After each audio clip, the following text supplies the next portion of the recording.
Parts of Beach Drive and Rock Creek Park will stay closed to cars year-round now. The section of the road was once open for drivers on weekdays. But a 5-mile stretch from Western Avenue to Broad Branch Road is now focused on recreation. Here's the thing, much like most things in life these days, not everybody's happy about it. Nana Bonsu has reaction. Guys, cyclists who use this area of Beach Drive say the news that these gates will remain closed for them feels like an early Christmas present. I got the email from the Washington Area Bicycle Association earlier today. Very excited to hear about it.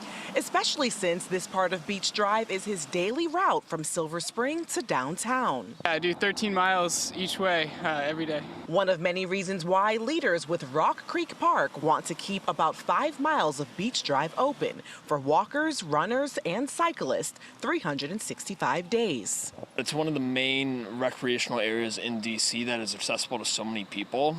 For really anything, whether you walk or bike or skateboard or if you have a wheelchair or anything. While some are excited about the year-round change, some nearby homeowners in D.C. are upset with the National Park Service's decision. I had basically taken the Park Service at what I viewed as its promise that there would be a compromise on Upper Beach Drive. Back in July, the Park Service proposed to keep Beach Drive car-free between Memorial Day and Labor Day, so it would be accessible for pedestrians and open it back up for cars after the summer. But those plans changed. This has been a really difficult decision. Superintendent Julia Washburn says research shows that keeping the upper section of Beach Drive closed for cars has a minor impact on drivers. She says pre-COVID, 5,000 to 8,000 cars would use this section daily during the week. Now, by comparison, on Rock Creek and Potomac Parkway, we have 50,000 cars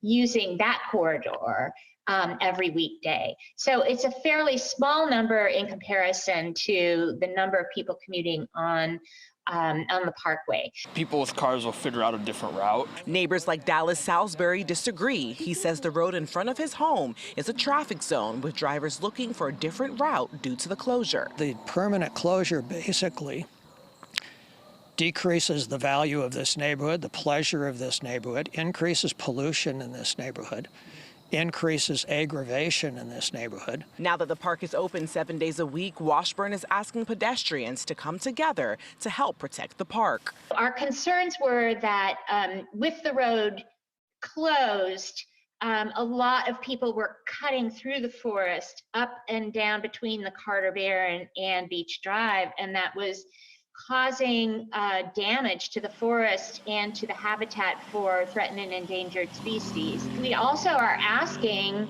the public to please help us here by keeping their dogs on a leash too. Superintendent Washburn says with this change, we will also see an increased presence in park police who will be enforcing leash laws. Back to you guys.